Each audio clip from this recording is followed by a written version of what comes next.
إن الحمد لله نحمده ونستعينه ونستغفره ونعوذ بالله من شرور أنفسنا ومن سيئات أعمالنا من يهده الله فلا مضل له ومن يضلل فلا هادي له وأشهد أن لا إله إلا الله وأشهد أن محمدا عبده ورسوله أرسله بالحق بشيرا ونذيرا أما بعد فإن خير الحديث كتاب الله وخير الهدي هدي محمد صلى الله عليه وسلم فإن خير الأمور عوازمها وشر الأمور محدثاتها وكل محدثة بدعة وكل بدعة ضلالة وكل ضلالة في النار.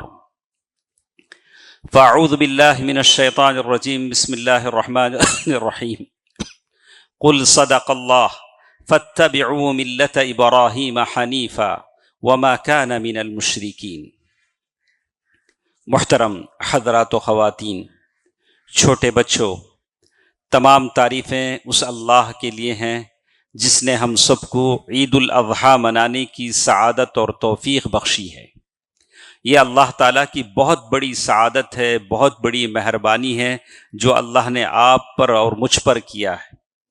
اللہ رب ذوالجلال نے ہمیں ذی الحجہ کے دن بھی عطا فرمائے جس میں ہم نے بہت ساری عبادتیں کی. انشاءاللہ عید الاضحیٰ کا یہ خطبہ 15 منٹ سے زیادہ نہیں ہوگا. اگر کوئی جانا چاہیں تو جا سکتے ہیں، کوئی پابندی نہیں ہے. اللہ کے نبی صلی اللہ علیہ وسلم سنت کے مطابق اعلان کر دیتے تھے کہ جسے بیٹھنا چاہے بیٹھے، کوئی جانا چاہے جائے. تو سنت نبی کے مطابق ہم بھی آپ کے سامنے یہی اعلان کرتے ہیں. جو بیٹھیں گے 15 منٹ سے زیادہ کچھ باتیں ہم سنیں کہ آخر یہ کیا عید قربان ہے جو ہر سال ہم مناتے ہیں، اس کے پیچھے کیا حکمت پوشیدہ ہے، کیا سر پنہا ہے، کیا چیز ہے جو اللہ رب ذوالجلال ہم کو بتانا چاہتے ہیں. سورۃ آل عمران آیہ نمبر 95 جو میں نے آپ کے سامنے تلاوت کی. قل صدق اللہ، اے نبی صلی اللہ علیہ وسلم آپ فرما دیجئے کہ اللہ نے سچ کہا. فاتبعوا ملت ابراہیم حنیفا، ابراہیم حنیف کی اتباع کرو، فالو کرو، ان کی ملت کی اتباع کرو. وما کان من المشرکین، اور وہ مشرکین میں سے نہیں تھے. دوستو عزیزو، ماں اور بہنوں، ہر سال عید قربان ہم مناتے ہیں. یہ عید قربان آپ کو مجھے بہت ساری باتیں سکھاتی ہیں. جہاں تک قربانی کے احکام ہیں آپ سن چکے ہیں. اس سے پہلے کہ جمعوں میں آپ کو ماشاءاللہ بتا دیا گیا ہے. آپ میں سے سب کچھ جانتے ہیں کہ قربانی کیسے دینا ہے، کیسے بانٹنا ہے، کس کو دینا ہے، کیسے ذبح کرنا ہے، کس کی طرف سے ذبح کرنا ہے. ساری باتیں آپ کو معلوم ہیں. اگر کسی کو یہاں کھڑا کر دیا جائے تو آدھا گھنٹہ خطبہ دیں گے، اتنی معلومات تو آپ کو ہیں. جہاں تک آداب اور مستحب ہیں، سنن ہیں، وہ بھی آپ جانتے ہیں. عید کے دن کے آداب کیا ہیں کہ تکبیر کہیں، زیادہ سے زیادہ پہلے دن عید کے دن آپ تک ذبح کرتے ہیں تو زیادہ اچھا ہے، جس کو یوم النحر کہتے ہیں. آج کے دن اگر آپ ذبح کرتے ہیں تو زیادہ اچھا ہے. ذبح کرتے وقت آپ بسم اللہ واللہ اکبر پڑھیں گے، اور بھی دعا پڑھ لیتے ہیں تو ٹھیک ہے. نبی نے صرف بسم اللہ اللہ اکبر کہا اور اپنے ہاتھ سے ذبح کیا. ہاتھ ہی سے تو ذبح ہوتا ہے. یہاں بتانا ہی چاہتے ہیں کہ آپ اپنے سے ہاتھ سے ذبح کریں، یہ نبی کی سنت ہے. عورت بھی اپنے ہاتھ سے ذبح کر سکتی ہے، جیسے حضرت ابو موسیٰ اشعری رضی اللہ عنہ کی بیٹیوں نے ذبح کیا اور ذبح کے آداب بتلائے گئے. اور ایک چیز جو کامن مسٹیک جو لوگوں کے سامنے ہم دیکھتے ہیں، جانور کے سامنے چھری تیز کرنا، ایک جانور کے سامنے دوسرے جانور کو ذبح کرنا، علماء نے اسے حرام قرار دیا ہے. شیخ ابن عثیمین نے کہا کہ حرام ہیں. آپ کوئی ہیلا بہانہ نہیں بنا سکتے کہ ہمارے پاس چھوٹے چھوٹے گھر ہیں، کہاں لے جائیں گے اس جانور کو، کہاں لے جائیں گے. کچھ بھی کیجئے، مت دیجئے قربانی، لیکن سنت کے مطابق دیجئے، سنت کے مطابق دیجئے. جانور کے سامنے چھری تیز کرنا، جانور سارے وہاں ہیں، ایک جانور یہاں ذبح ہو رہا ہے. اور اسی طرح ہم اڑوس پڑوس کا خیال رکھیں. عید ہماری ہے، غیروں کی نہیں ہے. ہم دوسروں کی عیدوں پہ تکلیف محسوس کرتے ہیں، جب کچرا جم جاتا ہے، پٹاخے اڑنے لگتے ہیں، تو ہم اپنی عیدوں میں دوسروں کو کیسے تکلیف دیں؟ آپ کی عید ہے، آپ کی غلاظت سے وہ کوئی نقصان دہ ہو، کسی کو اور کو تکلیف ہو. نبی صلی اللہ علیہ وسلم نے ایسی تعلیمات ہم کو نہیں سکھائی ہیں. دوستو، عزیزو، ماں اور بہنوں، قربانی کی عید ملت ابیکم ابراہیم، تمہارے باپ ابراہیم کی سنت ہے۔ ابراہیم جن کو ہم کہتے ہیں ابراہیم خلیل اللہ، حضرت ابراہیم خلیل اللہ، جن کو اللہ نے اپنا دوست بنایا، دوست بنایا۔ اللہ کے دوست کون ہوتے ہیں؟ اللہ تعالیٰ نے صاف سیدھا کہہ دیا کہ جو متقی ہیں وہ اللہ کے دوست ہیں، جو تقوی والے ہیں وہ اللہ کے دوست ہیں۔ قربانی دو ہی باتیں آپ کو سکھاتی ہے، یہ ایک اللہ کی رضا سکھاتی ہے، اللہ کی رضامندی آپ حاصل کرنا چاہتے ہیں، دوسرا تقوی پیدا کرنا چاہتے ہیں، ریا و نمود نہیں، شعاف نہیں، میں نے اتنے کا جانور قربانی دی، اتنا بڑا جانور قربانی دیا، اتنے جانور میں نے قربانی دیے، یہ قربانی نہیں سکھاتی۔ لن ینال اللہ لحومها ولا دماؤها ولکن ینالہ التقوی منکم، اللہ تمہارا تقوی دیکھنا چاہتا ہے۔ دو بیسک چیزیں جو قربانی آپ سے چاہتی ہے، اللہ کی رضا کے لیے کرو، جو کچھ بھی کرو اللہ کی رضا کے لیے کرو کہ اللہ ہم سے راضی ہو جائے، اس کے علاوہ آپ کو کچھ چاہیے؟ اللہ آپ سے راضی ہو جائے تو اللہ آپ کو اپنی جنت دے گا، اس کے لیے کچھ کوششیں، محنتیں کرنی پڑتی ہیں، اللہ ایسے راضی نہیں ہوتے ہیں۔ اللہ کی رضا کے لیے جس کی یاد میں، جس کی سنت میں ہم قربانی مناتے ہیں، انہوں نے کتنی قربانی دی۔ وَإِذِ ابْتَلَىٰ إِبْرَاهِيمَ رَبُّهُ بِكَلِمَاتٍ فَأَتَمَّهُنَّ قَالَ إِنِّي جَاعِلُكَ لِلنَّاسِ إِمَامًا، اللہ تعالیٰ نے ابراہیم علیہ السلام کو امام بنایا اور اللہ تعالیٰ نے ابراہیم کو اپنا دوست بنایا، تو کیا کیا قربانیاں ابراہیم علیہ السلام نے دی۔ آنکھ کھولا دیکھا تو مشرک ہے، بت کدا ہے، باپ سے لڑ لیا، بولا کہ یہ غلط ہے۔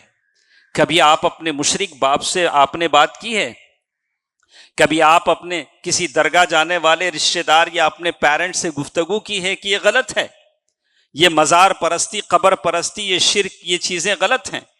کبھی آپ اپنے اس دوست سے بات کی ہے جو اپنے ہاتھوں میں کڑا اور تعویذ پہنتا ہے کہ یہ غلط ہے؟ ابراہیم علیہ السلام نے اپنے باپ سے دشمنی مول لی، باپ نے گھر سے باہر نکال دیا، اس گاؤں میں جو بت کدا تھا، مندر تھا، وہاں کے بت توڑ ڈالے اور گاؤں والوں سے دشمنی مول لی، بادشاہ وقت سے، نمروز سے دشمنی مول لی، تب جا کر اللہ دوست بناتے ہیں۔ آپ انہیں سمجھے خالی پیلی اللہ دوست بنا لیں، آپ اللہ کے ولی ہو جائیں۔ اللہ کے ولی کپڑوں سے، داڑھی سے نہیں ہوتے، سفید کپڑے پہن لے، سفید داڑھی چھوڑ لے، میں اللہ کا ولی ہوگا، نہیں۔ اللہ کا ولی قربانیاں دیتا ہے، آپ سے دین قربانی چاہتا ہے۔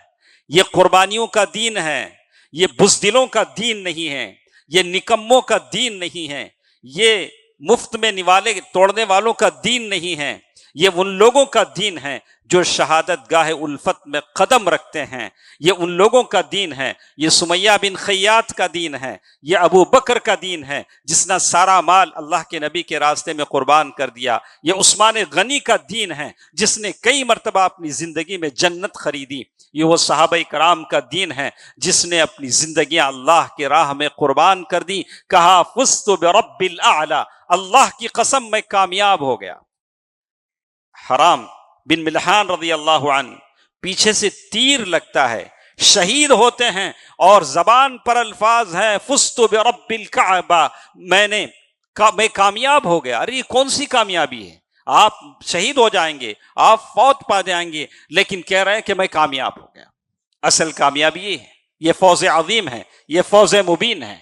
تو بات ہماری کہنے کی یہ تھی کہ نبی کی سیرت کو دیکھو، حضرت ابراہیم کی سیرت کو دیکھو، بادشاہ وقت نمروز سے دشمنی مول لی، آگ میں کود گئے، آگ میں ڈالے گئے، جو کئی دنوں تک آگ گرم کر دی جاتی رہی، اور اللہ کا حکم بھی آ گیا قلنا یا نار کونی بردا وسلاما علی ابراہیم، اللہ تعالیٰ نے آگ ٹھنڈی کر دی۔ آزمائشیں یہی ختم نہیں ہوئی، آزمائشیں یہی ختم نہیں ہوئی، کہا اس کے بعد ایک ایسا مرحلہ آیا کہ اپنے بیوی ہاجر کو لے کر ہجرت کیا، ہجرت کے سفر پر روانہ ہوئے، وہاں کے بادشاہ سے بھی ان کی دشمنی، جو مشرک تھا اور ہاجر کو اپنے لیے خاص کرنا چاہتا تھا، اور 80 پر 6 سال کی عمر میں بڑھاپے کی عمر میں اللہ تعالیٰ سے دعا کی کہ اللہ مجھے بچہ عطا فرما، اولاد عطا فرما۔ اللہ نے اولاد دی، اور فلما بلغ معه السعي قال يا بني اني ارى في المنام اني اذبحك فانظر ماذا ترى۔ بچہ جب کھیل کودنے کے قابل ہو گیا، فلما بلغ معه السعي، تو بیٹے سے کہہ رہے ہیں یا بنی انی ارى في المنام، بیٹے میں خواب میں دیکھ رہا ہوں کہ میں تمہیں ذبح کر رہا ہوں۔ بچہ بھی کیا بچہ تھا، وہ ابراہیم علیہ السلام۔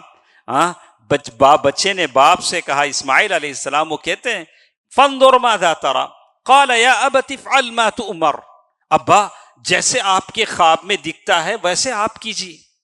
انبیاء کے خواب سچے ہوتے ہیں، کسی اور کے نہیں ہوتے۔ جیسے کسی نائجیریا میں کسی نے خواب دیکھا تو اپنے بیٹے کو ذبح کر دیا، ہاں بولا کہ میں خواب میں دیکھا تو اس نے اپنے بیٹے کو ذبح کر دیا۔ کہا کہ انبیاء کے خواب سچے ہوتے ہیں، ہمارے خواب نہیں۔ نہ ہم سوتے ہوئے وضو بناتے ہیں، نہ نماز پڑھتے ہیں، ہم موبائل دیکھتے دیکھتے سو جاتے ہیں۔ ہمارے کون سے خواب پڑھیں گے؟ ہمارے خواب ایسے پڑھتے ہیں دیکھ کے ہم کو ڈر لگتا ہے، ہمارے خواب کا اعتبار نہیں ہے۔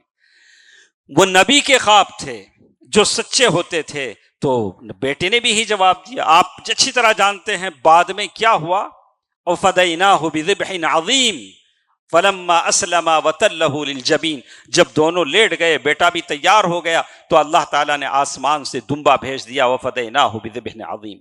یہی آزمائش کا دور ختم نہیں ہوا، اس کے بعد بھی ایک ایسا موقع آیا، اللہ کا حکم آیا کہ ایسا کرو، اپنی بیوی ہاجر اور بچے کو مکے کی اس بے آب و گیا صحرا میں لے جا کر چھوڑ دو جہاں پانی نہیں ہے، اور وہاں بھی اللہ کا حکم تھا، چھوڑ دیا۔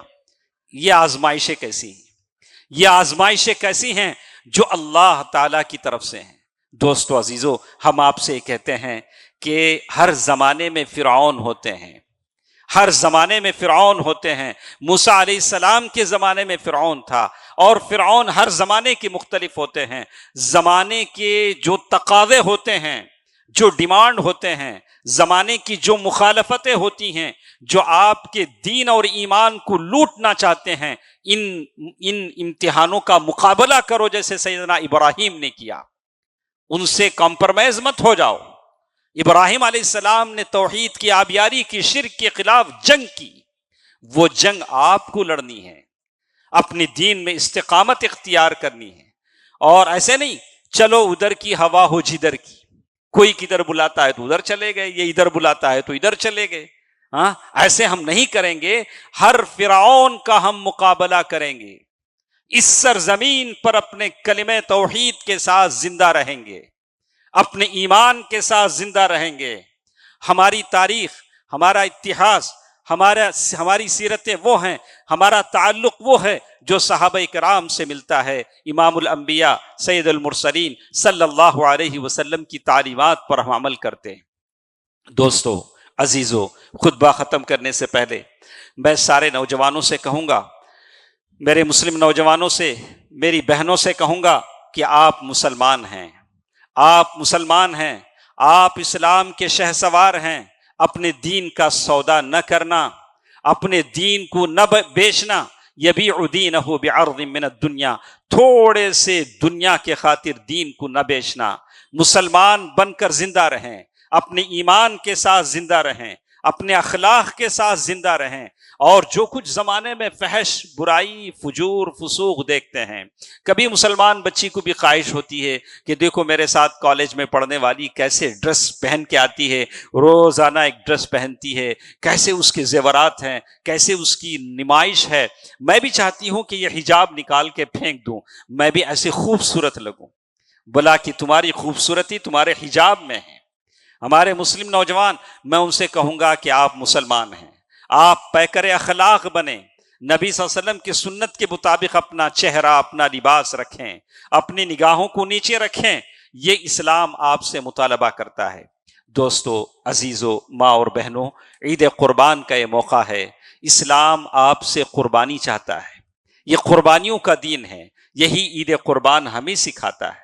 قربانی کا یہ مطلب نہیں، یہ تو ایک علامت ہے کہ ہم نے چند پیسوں میں ایک جانور خریدا، لا کر ذبح کر دیا، یہ تو ایک علامت ہے۔ لیکن اس کے پیچھے جو مانگ ہے وہ ہے آپ اپنی وقت کی قربانی دیں، آپ اپنی مرضی کی قربانی دیں، آپ اپنے خواہشات کی قربانی دیں۔ اس مسلمان پر میں ماتم کروں، گریہ افزاری کروں جو فجر کی نماز کے وقت اپنی نیند کی قربانی نہیں دے سکتا لیکن 50,000 کا بکرا دے سکتا ہے۔ ہاں، 50,000 کی بکری کی قربانی ہم دینے کو تیار ہیں، لیکن مؤذن کی فجر کی اذان پر مسجد کو آنے کو تیار نہیں۔ اس مسلمان کے عقل پہ میں ماتم کروں؟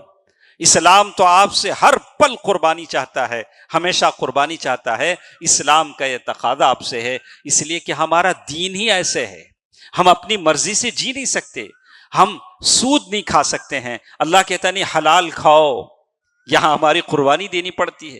بھلے آدھا پیٹ کھاؤ لیکن حلال کھاؤ۔ آپ ایسے نہیں، بھلے روکھا سوکھا پہنو، موٹا دھاٹا پہنو لیکن حلال پہنو۔ اب دعا کرو اللہ سے، آپ کی دعائیں قبول ہوں گی۔ دیکھا آپ نے سارے مسلمانوں نے مل کر جدوجہد کیا۔ گزشتہ عید الفطر تھا جہاں یہاں کھڑا ہو کر میں نے آپ کے سامنے خطبہ دیا تھا کہ سارے ووٹ ڈالیں، سارے اللہ سے دعا کریں۔ اس عید کے خطبے میں آپ سوچیں اللہ نے ہم کو اس کا نتیجہ کیا دیا۔ ہم مسلمان شان سے کہہ سکتے ہیں کہ اللہ نے اپنے کرم سے ہم کو بچا لیا۔ اللہ تعالیٰ نے مسلمانوں کی دعائیں قبول کر لی، آپ کی جدوجہد نے رنگ لایا، آپ کی کوششوں کو اللہ نے قبول کر دیا۔ اگر یہی کوشش پائیدار رہیں، ہمیشہ اللہ کی دین کی سربلندی کے لیے ہم کوشش کریں تو کتنے نتیجے برآمد ہو سکتے ہیں۔